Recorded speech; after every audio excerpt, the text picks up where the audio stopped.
Hello, welcome back to the channel. I'm Paul and it's time for another cruise-in. But this month the cruise-in is not at Perfume Point in Ahuriri, it's on Marine Parade in Napier due to a clash in the diaries. The organisers were pretty happy with the new location as there's more space for more cars, and boy did they come.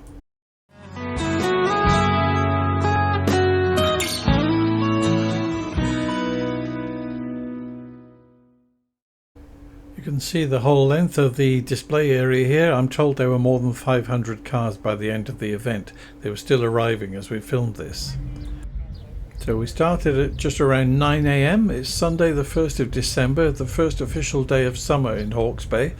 It's already been a very dry season. You can see the colour of the grass. Yep, that is grass, not sand. So we're going to kick off with a look at some of the cars arriving for the show. There's a lot of American cars as usual at these meetings, but also a good sprinkling of British, German and some Japanese as well. So plenty for everyone to enjoy. We'll watch the cars arriving for a couple of minutes and then start doing a walk around the field and looking at the cars in a bit more detail.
Okay, so we're not going to watch more than 500 cars arriving, so we'll just reorganize ourselves and get around the field to have a closer look at everything that was on display.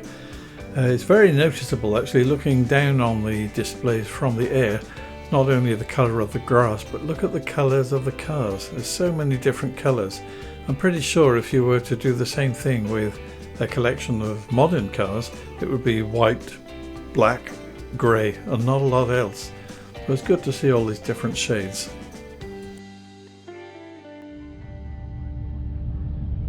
So we're kicking off with the brand car there with the vinyl roof.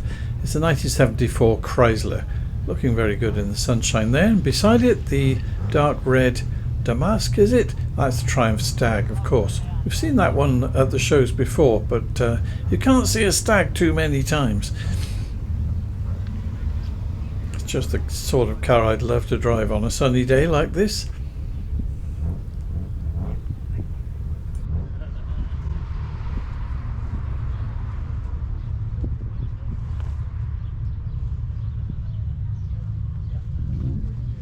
This large dark blue sedan next to the Stag is a 1938 Chrysler Touring sedan. This one has a 3.3 litre engine. Gorgeous.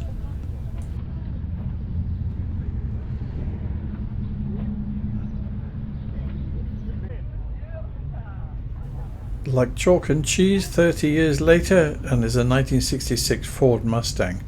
You're going to see several of those in this video. As I've said before at these meets, the Mustang is one of the most popular classic cars in the Hawke's Bay area. This one particularly attractive. Love the colour and the contrasting dark blue upholstery. It's really beautiful and in brilliant condition. Well done to the owner.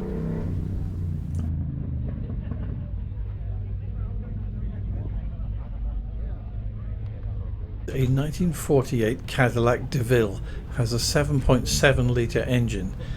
The owner was a really friendly guy, as was his wife, and he went through a huge number of customizations that he's done. Unfortunately, I didn't record him saying it, so if I see him again, I'll have a go. The dark blue sports car with the white stripe is an AC Cobra. The number COB351 on the registration actually belongs to a 2004 Mazda MPV, so that's strange, but looks like an AC Cobra to me. Reminds me of the Shelby Cobra I saw on my recent trip to a museum in Indonesia. That video is on the channel if anybody's interested. Next to the Cobra, a 1957 Austin Healey in two-tone paint. This one has, according to the registration, a 2.1 litre engine. Very nice. Don't often see these. It tends to be the big 3 litre. So it's very definitely something welcome to see a slightly different model.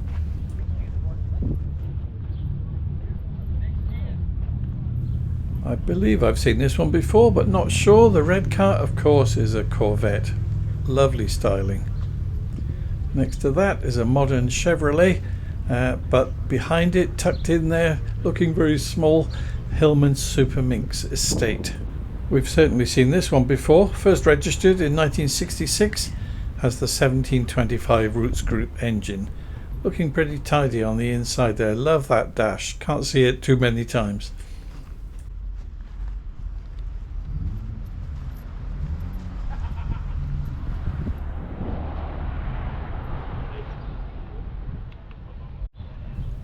In green and white beside it, this lovely 1958 Buick Special.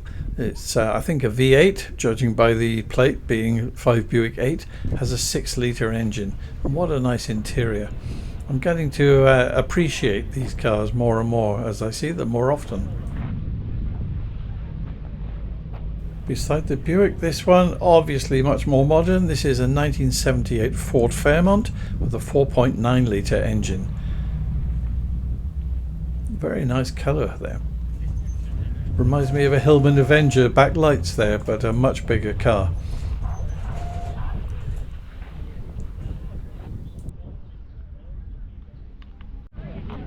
Here's a couple of Brits, and lovely to see the flag fluttering in the breeze there. This one's a 1969 Rover 2000 with, you guessed it, a 2 litre engine. Very nice interior this. I believe this car was the very first European car of the year. Correct me in the comments if I'm wrong about that. I remember admiring one when I was a kid. My friend was the son of a farmer and his dad had one of these. Beautiful cars in their day. Next to that, Zephyr 6. Hello. Are you... These Fords were a very attractive car in the early 60s, of course made famous by the BBC drama series Z-Cars. And then the Rover 110. I've seen this one before. It's absolutely beautiful. Obviously a contender for car of the day every time I see it. Just wait until I see the inside as we walk around. One of the things I like about these shows is that a lot of the owners will leave either the window or even in this case the doors open so that you can get a good look inside, and nobody abuses it. No one climbs in and takes the mickey. They just have a look and enjoy it, and I think that's brilliant. Here we go. You can look inside now. Just look at the upholstery. What a lovely interior that is. Such a nice place to be. First registered in 1964 when the Beatles were still singing A Hard Day's Night. Amazing. Now jumping from 1964 to 1996, the Toyota MR2 with a 1990cc engine.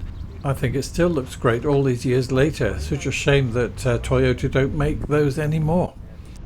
And here we have a 1972 Chrysler Valiant, known to TV fans the world over as the Charger. And beside the Charger we have this 1967 Ford Cortina 1600.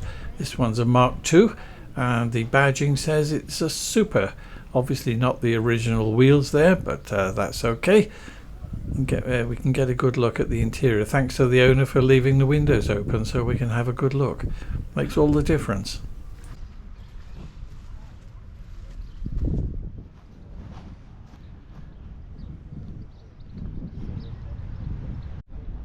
Next to the Cortina with those massive fins is this lovely 57 Chevrolet 210.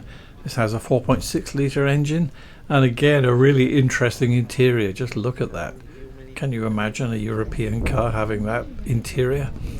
I don't think so.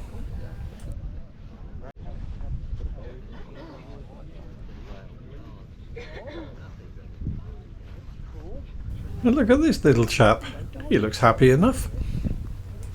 Now here with the plate 2-door 55 is a 1955 Chevrolet Bel Air.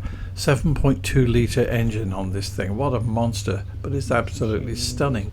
Look at the paintwork, the bodywork. It's been polished to within an inch of its life. Absolutely beautiful and a real credit to the owner. And just as much a credit to its owner, this lovely little 1958 Standard 10. The owner is a really friendly lady who told me previously that it has a Triumph Spitfire engine, this one. And she's recently been able to get a donor car for parts, so things are going well.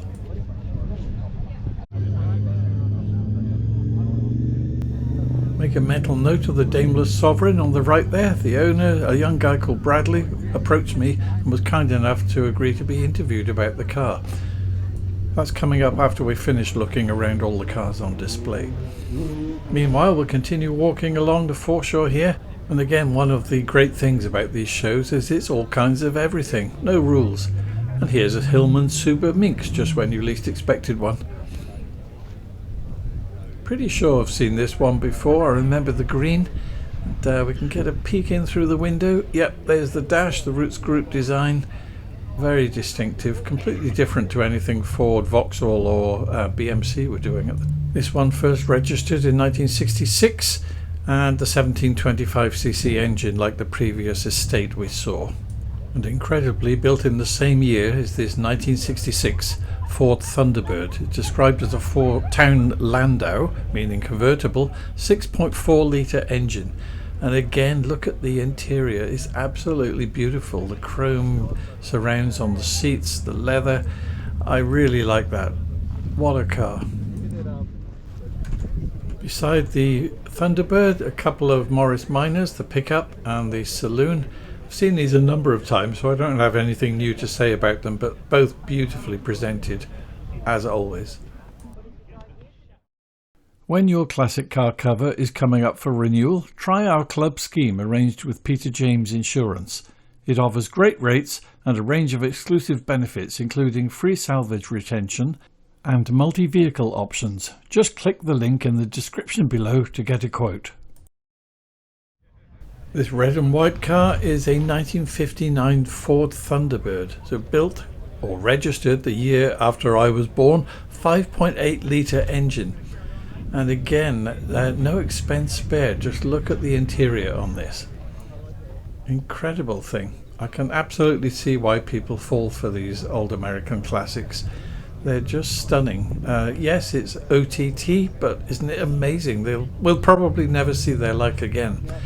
Completely different here, the minor low light. I do like this one too. I've seen it before, but what a classy interior. Minimalist, almost like IKEA. Love the upholstery. The dash is beautiful. I know they weren't the fastest car around, but it's a part of our history and lovely to see it being looked after so well. Very, very nice to see it.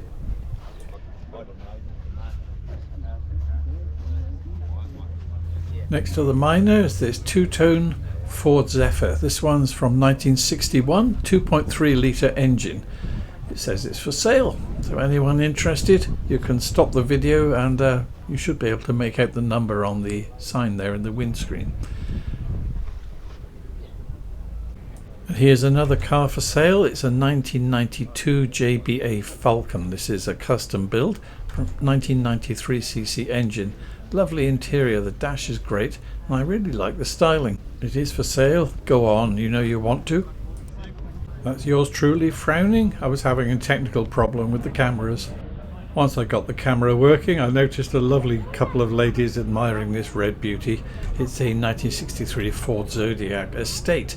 They were asking me, is it a wagon? Is it a hatchback? I said neither. It's an estate car, or a station wagon if you like. Here coming up on the right is a couple of little Japanese cars. It's good to see those because if you're a young guy interested in classics in New Zealand, these American classics are really valuable and very expensive. And so what better than to go for a little hatchback from Japan? They are relatively easy to look after and you can get parts for them, I understand. So good on you guys. And we're looking at another very, very tidy Ford Mustang here, 1960s. To die for, the number plate. Yep, they're not wrong. Again, look at this interior. Now, this red Porsche, I think I'm falling in lust with it. It's a 1980 911 3-litre engine. Gorgeous little thing. Minimalist. So different from what we've been looking at, but I love it. Now here's something interesting. The red one here, registration Kippin, is a first generation Mazda RX-7. These were built from 1978 until 2002 and of course has the Wankel rotary engine. Fascinating to see that, and look how beautiful it is. 2 electric fans I noticed, so I guess keeping them cool is an interesting challenge. Great car to see. I don't think I've seen one of these before. And once again, thanks to the owner for leaving it open so we could get a good look at it.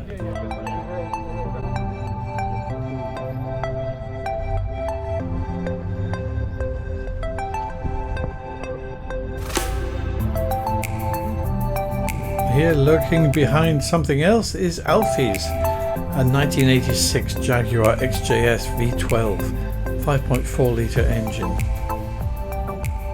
Lovely to see this. I haven't seen one at one of these shows before, and look at the interior, still looking very well kept. Gorgeous car. Presumably the owner's name is Alfie, and as it says on the plate, what's it all about? I bet you were worried I was going to burst into song then for a moment, eh? I did think about it. So I've worked my way the whole length of the display area from the south there along the foreshore to the far end. Now I'll turn around and go back up the other side.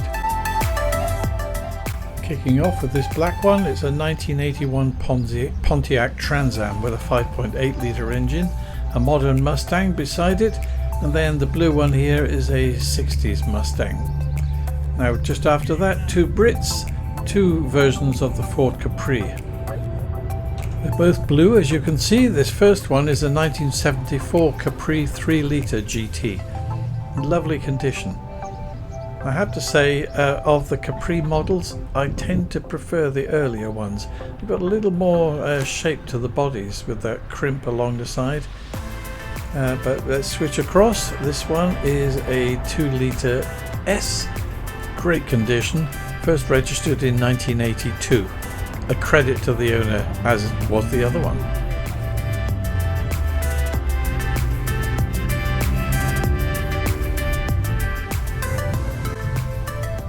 Looking great. Here's the 2007 Morgan 4.4, 1800cc engine, lovely style, the twin colours, silver and blue. Look at that interior. My brother looked at the interior of these. He was very keen to own one until he tried to sit in one, and at 6'4", found it a bit of a pinch. So much of a pinch he couldn't get in at all. What a shame. And beside the Morgan, not the first one we've seen, but another Thunderbird. I just love the interior on these. Just look at that. Over the top, maybe, but beautiful all the same. The engine bay looks fantastic too. What a lovely car.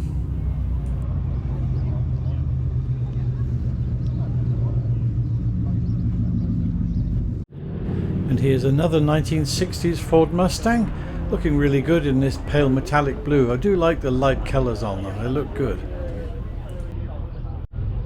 A gorgeous blue Corvette there. That's a really great looking car, isn't it? The sort of car I would have admired on science fiction programs as a kid, I think. Just exciting.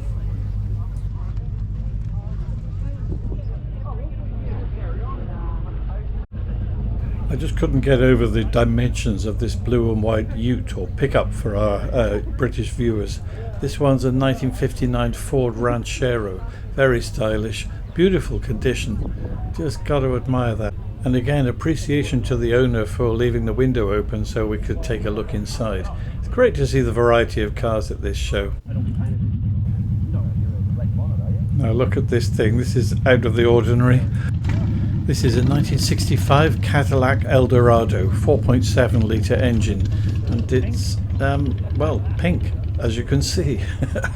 Great to see so much variety and personality in these cars. Love the way they're looked after too.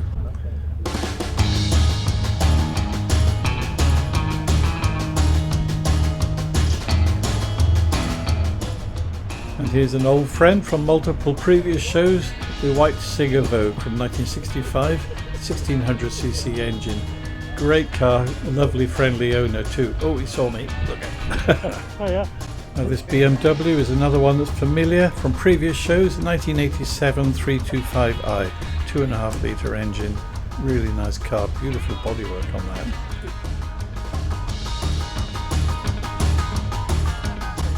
Here's a Ford Escort we saw entering the field earlier on. Looks like a Ghia. It's got the vinyl roof, yeah, posh seats for the time, and wooden dash. Definitely a Ghia. Yep, there's the badge, 1.6 Ghia. First registered in 1980 and for sale. The note in the window says 12,000 New Zealand dollars. That's about £6,000.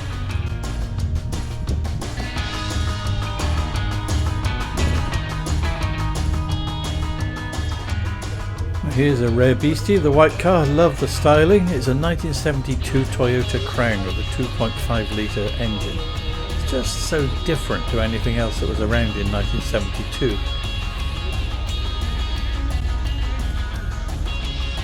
Very sporty, daring to do something that didn't look like the rest. I love that. I don't think I've seen one before. Now maybe this is interior of the day, but what vehicle do you think it is? Yep, it's a hot rod by Maloney's Fabrications. They've obviously gone to town on this. Just look at the engine there. I'm not knowledgeable at all about hot rods, but this one stood out for me. Here's a proper monster for you. It's a 1958 Buick Century, 5.9 litre engine, and again just look at the interior. I'm really being drawn to these American interiors from the 50s and 60s. They look great. This car again in beautiful condition. Got the wings on the back. Credit to the owner once more. How many times have I said that on this video? And next to the Buick, just look at the colour on this one, the bodywork. The paintwork is fantastic. It's such a long car. It's a 1964 Ford Galaxy, 6.4 litre engine. It's stunning in that colour.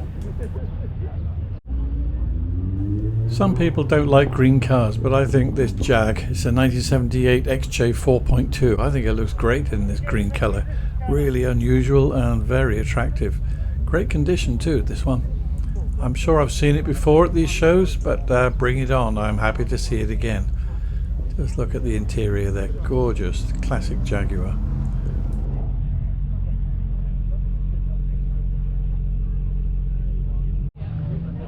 And here in the blue with a vinyl roof, a 1983 Ford Cortina. I know we're not supposed to call it the Mark V, but that's what I'm going to call it.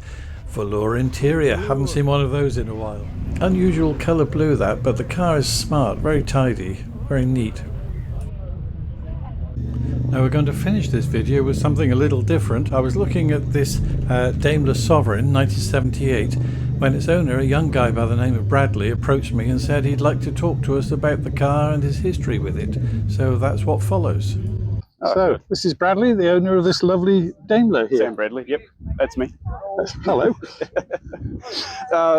So, well, to start off with, There we go.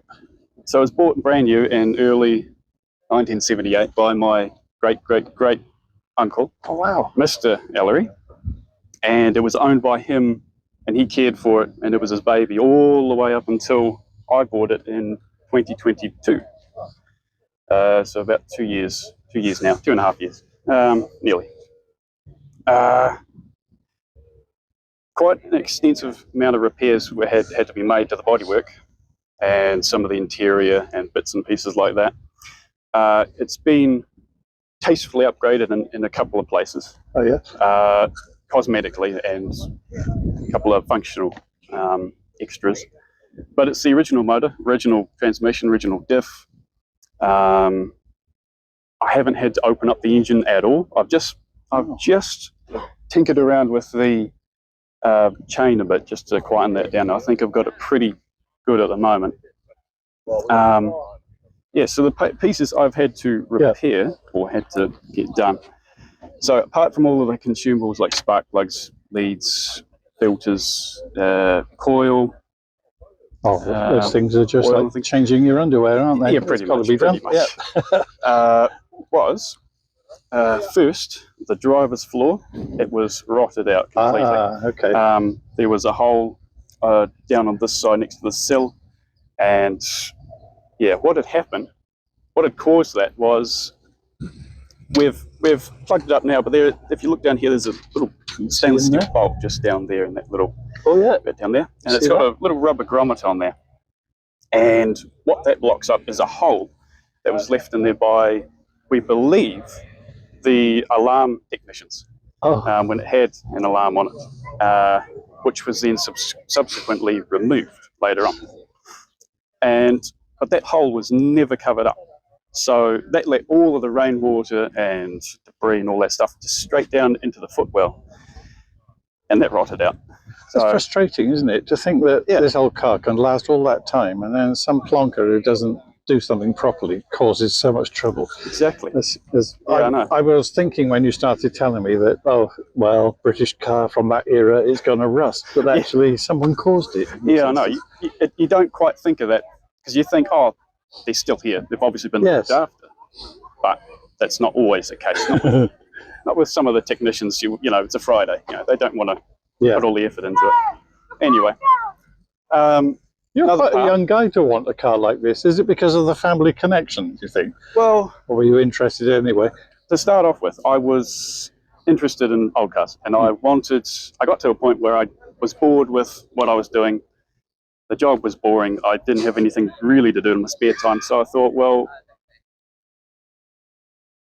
fill it up with something. Yeah. So my sister was doing some family tree work, and she had gone out and seen Mr. Ahuriri and his wife, and had, you know, talk about the family tree and their family and who they're related to, and and she had commented and said, he's got an old car in the driveway. Right. This was it. It was sat for, we believe, was a period of about 3 to 5 years. We're not too sure because we cannot really ask them anymore, sadly. But it was sat, the front end was sat underneath a lemon tree, and the rear end was poking out on the other side of a wall. And the Hawksbay sun was beaten down about diagonally onto the car across that way, most of its time that it was sat there. So you'll see we've had to paint this door. We've just touched it up with just some rattle can job. But it's just to protect it. Yeah. So you'll see there's a bit of mismatching of colour, but this is a different colour to that one. We use a different can of paint close. on there.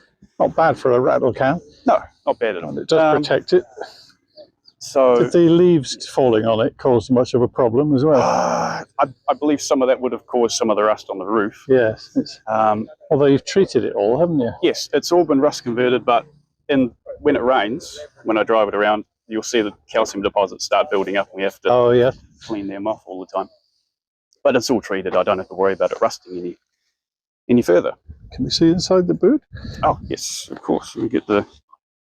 I always get criticised for not looking in the boot. It's easily forgotten. They're quite a spacious unit, this one. Hang on. We will pull that open. It doesn't quite sit there properly all the time. Sometimes it likes to fall down. But sprung, is it? Yeah. It is. Way in the back there, the hinges are. Quite tidy in there.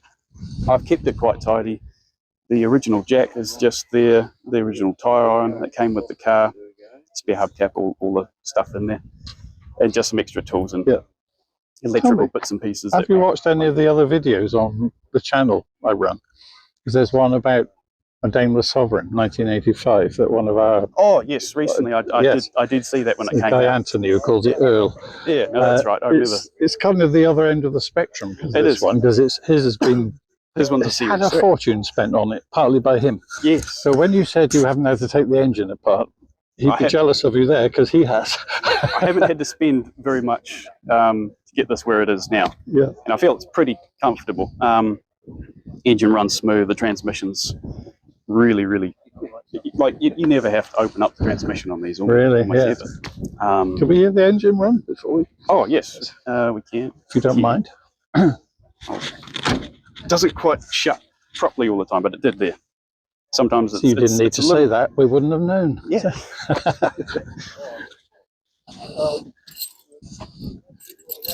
Now, it's got no choke. Okay. Hands clear, guys. So it may just...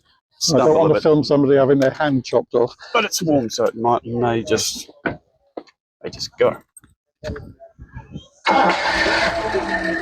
Wow. Building off. There we go. There's oil pressure. I'll just keep it there, and then we will set it down there. That's about idling. It sounds really smooth. It is. Amazing. There's still a slight blip or burble or something that's going on. I may have to just do some extra tuning, but for what it is, it never stumbles, it never hesitates, it never gives me any trouble. It just goes. Well, I come from the age when people tune cars just by listening to it, so it's pretty close. Yeah, there's nothing much there. That's amazing. What year is it? 78. 78. So it's the last of the Series 2s. Do you drive it very often? Yes, about once a week or so like Good that. for you. And that keeps everything running smooth. Okay. So along here, you'll see there's been some treatment put in underneath the flange there. Oh, yeah. Because this edge was rusted out completely. Right. So there was only this bolt and this last one here that were holding the top of this wing on. So it's not a new wing? No, but no. you just fixed it. It's a good job. I wouldn't have known. Yeah, it's the same wing. My father is a metal sheet fabricator, so that helps. Absolutely. Yeah. So that was the other area. The last area of rust, major rust, was the battery tray. Oh, yes. That's a common one. Yeah. In the corner, there's like a recess. A common thing with the battery trays, isn't it? Yes. Well, the old batteries had acid and all that, and yes, there was leaks. And yeah, absolutely. A lot of people didn't use like rubber mats or anything to sit them on. And at the risk of offending older people watching this, hopefully some people will watch it. I think a lot of old British cars were tarred with the name of unreliable. Yes. Because they weren't serviced properly. Everyone, exactly. My dad was a terror. He did everything as cheaply as he could, or not at all. It keeps some of the prices down on these, and so I'm pretty happy about that. That's true. We'll keep quiet about that. We won't tell anyone. Yeah. Edit that one out. Okay. Well, thank you, Bradley. It's a pleasure. Lovely to look at the car. Well, I hope you enjoyed that. Thanks to Bradley. If anyone else watching would like to talk to us about their cars in the future, just put a note in the comments below. Thanks for watching all the way through. Please subscribe if you haven't already, and see you next time.